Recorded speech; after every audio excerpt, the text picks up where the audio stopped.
वालों का निकल जाने वालों को दुनिया को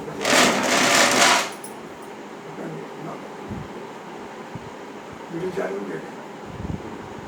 ये आगे कट कर दीजिए। नमस्कार, आज हमारे साथ हैं महान चिकित्सक, इनको काफ़ी अनुभव है इस फील्ड में। Welcome doctor Rajendra Malaiya. Doctor Rajendra Malaiya ने अपने जीवन काल में बहुत सारे लोगों का अपनी विद्या से इलाज किया और इनकी खास बात ये है कि ये ना सिर्फ एक बहुत बड़े डॉक्टर हैं बल्कि एक महान कवि भी हैं। आज हम इनसे समझना चाह रहे हैं कि अपने जीवन काल में इन्होंने कितनी कविताएं लिखी और इन कविताओं का क्या तात्पर्य था और ये इनकी हॉबी है या कुछ और भी हॉबी रखते हैं। नमस्कार, मैं 40 साल से लगातार कविताएं लिख रहा हूँ। मेरा उद्देश्य सिर्फ लोगों तक जानकारी पहुँचाना है। मैं हर विधा पे कविता लिख रहा हूँ, जैसे धार्मिक है, चिकित्सा के विषय में भी, और अपना खेती से संबंधित भी बुंदेलखंडी है। सभी तरह की कविताएं मेरे पास हैं। कुछ काव्य संग्रह लिख चुका हूँ, जैसे झील समन, गाँव की बाखर, और अब मैं लिख रहा हूँ जीवन अमृत। आपने बताया जैसे आप खेती से संबंधित भी कुछ कविताएं लिखते हैं, तो आपका ये गांव से और खेती से और उस माहौल से कैसे संबंध रहा और इस चीज़ से आप क्या बचपन से मतलब आपकी गांव में परवरिश हुई, पली बड़ी, कैसा क्या आपका जीवन रहा, हमारे दर्शक को बताइए। जैसा कि आपने प्रश्न किया है, गांव से मैं बहुत लंबे 100 साल से जुड़ा हुआ है। हमारे बुजुर्ग जो है गांव में खेती करते थे और उनके साथ मैंने गांव में आना जाना बराबर रहा है मेरा। मैं सुबह घूमने जाता था गांव। तो आपको ऐसा लगता है कि शहर की जीवन में और गांव की जीवन में गांव का जीवन ज़्यादा अच्छा है? इस बात पे हमारे दर्शकों को बताइए कि उसका क्या देखिए, गांव के जीवन में और शहर के जीवन में ज़मीन आसमान का अंतर है। वहाँ का माहौल कुछ बात ही दूसरी है। सुबह और शाम में कितना वहाँ मन खिला खिला रहता है। मैंने अपने कविताओं में समावेश किया है उन सबका। मैं चाहूँगा कि आप कोई ऐसी कविता सुनाएं जो गांव की उस प्रतिभा को हमारे दर्शकों के सामने प्रदर्शित करें और हमारे दर्शकों का मन को मजबूत करें। मन में महल न राखो भैया, संग कछु ना जाने, एक दिन पिंजड़ा को यूं तोता धीरे से कड़ जाने, भैया धीरे से कड़ जाने। देखिए, इसमें थोड़ा आध्यात्मिक कविता है, बुंदेलखंडी में। छोड़ो जर जोरी जा पाई अद्दा पोली, संग जाए कछु ने भैया मत प्रेम की बोली, मत प्रेम की बोली। आए अकेले खाली हाथ जा, खाली जे है डोली, कोई साथ न जे है बस मरघट तक जे टोली, भैया मरघट तक है टोली। मन में मेल न राखो भैया, संग कछु ना जाने, एक दिन पिंजड़ा को जो तोता धीरे से कड़ जाने, भैया धीरे से कड़ जाने। तो आपकी कविता हिंदी के विशेष डायलेक्ट बुंदेलखंडी में लिखी गई है।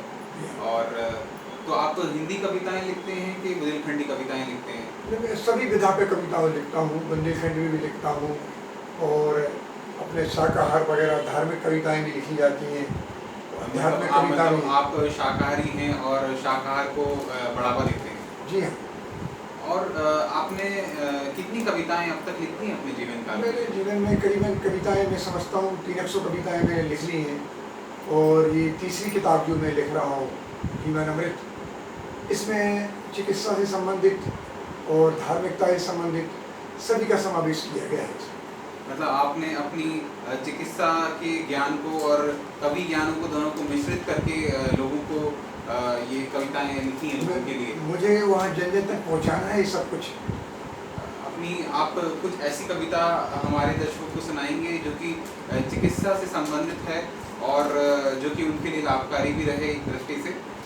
जी किसी हाँ। किसी एक मुख्य चिकित्सा पे आप लिखते हैं कि एक सामान्य चिकित्सा पे लिखते हैं, किसी मुख्य नहीं, ये मैं एक विशेष रोग के ऊपर भी कविताएं लिख रहा हूँ और जी, जी। 15-20 कविताएं लिखी भी गई हैं, जैसे डायबिटीज़, शुगर। आज जी। के जीवन में देख रहे हैं कि बीमारियां बढ़ रही हैं, तो शुगर के बहुत सारे मरीज बढ़ रहे हैं जी, जी। और उस पर मैंने काफ़ी लोगों को शुगर हो रही है हाँ, आजकल। मैंने शुगर पे कविताएं लिखी हैं। इसमें कुछ बुंदेलखंडी का भी पोठेदी किया। आप कहें तो हम कुछ 4 पंक्तियां सुना बिल्कुल, देंगे। बिल्कुल, हम आपका इंतज़ार कर रहे हैं।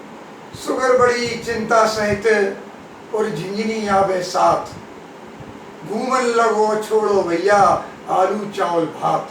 क्या बात है, क्या बात है। मेथी चना अलसी कम मीठा उपयोगी और नियमित शुगर जांच पैरों आंखों की भी होगी। घाव बना बरसात में लगी जरा सी चोट, गौर फौरन कीजिए जख्म में होती खोट। कैलोरी नियमित रखें सदा आहार विहार में और तनाव न पास लाइए बोले बाणी प्यार में। क्या बात है, क्या बात है। बीपी यदि साथ हो रखें नमक से दूरी, शुगर बीपी की दवा जिंदगी भर जरूरी, शुगर जिंदगी भर जरूरी। सख्ती से योगा करें। देखिए, इसका ट्रीटमेंट भी मैंने योगा से लिया है। आज योगा दिवस है, इसलिए मैं योगा पे आ गया हूँ। सख्ती से योगा करें नियमित सुबह शाम, एक्टिव सदा बने रहें, कम करें विश्राम जी, कम करें विश्राम। क्या बात है, बहुत बहुत ही बढ़िया, बहुत ही बढ़िया आपने कविता लिखी। और मैं आपको बताना चाहूँगा कि डॉक्टर राजेंद्र मलैया की बहुत सारी कविताएं काफ़ी फेमस हैं, मुख्य रूप से बुंदेलखंड प्रांत में। और मेरे हिसाब से आपकी कोई किताबें भी इस पे छप चुकी हैं, कुछ कविताओं का संग्रह भी हो चुका है। हाँ, मेरा काव्य संग्रह गाँव की बाखर, झील सा मन, कविता की सरिता में, ये 3 कविताएं प्रकाशित हो चुकी हैं। चौथी किताब जीवन अमृत आपके सामने प्रस्तुत है। इसकी मैंने एक बुंदेलखंडी और एक चिकित्सा से संबंधित शुगर पे 4 पंक्तियां कही हैं। शायद आपको पसंद आएंगी। बहुत बहुत बढ़िया, बहुत बढ़िया। हम चाहेंगे आपके अपने दर्शकों को कुछ दिखाना कि आपकी कोई एक ऐसी कविता जो उनका मन लोभ ले, जो आपकी बहुत ही बढ़िया कविता, उसकी 4 पंक्तियां आप उनको बताएं। मैंने बेटियों पर कुछ पंक्तियां लिखी थी, आप देखिए। मैं 4 पंक्तियां सुनाता हूँ। बेटियां छूने लगी अब ढेर सी ऊंचाइयां, बेटियां होती हैं शौम बाग की अमराइयां, दोनों कुलों की रखती सदा वो शान है, हमारे हृदय में बेटियों का बेहिसाब सम्मान है, हमारे हृदय में बेटियों का बेहिसाब सम्मान है। बहुत बढ़िया। हमारे जो चीफ मिनिस्टर हैं वो भी क्या कहते हैं, इस बेटी बचाओ को काफ़ी बढ़ावा दे रहे हैं आजकल, और ये बहुत ज़रूरी है, जो कि भ्रूण हत्या हो रही है आज के ज़माने में।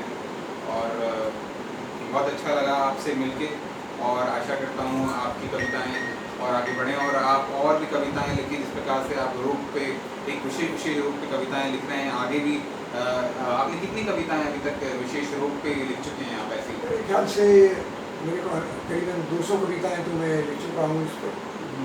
तो आगे भी हम कोशिश करेंगे कि बहुत अच्छी कविताएं आप उस पर और लिखें, जो कि हमारे दर्शकों के लिए एक मनोरंजन के साथ साथ एक ज्ञान का विषय भी बने और वो उनको बहुत पसंद आए।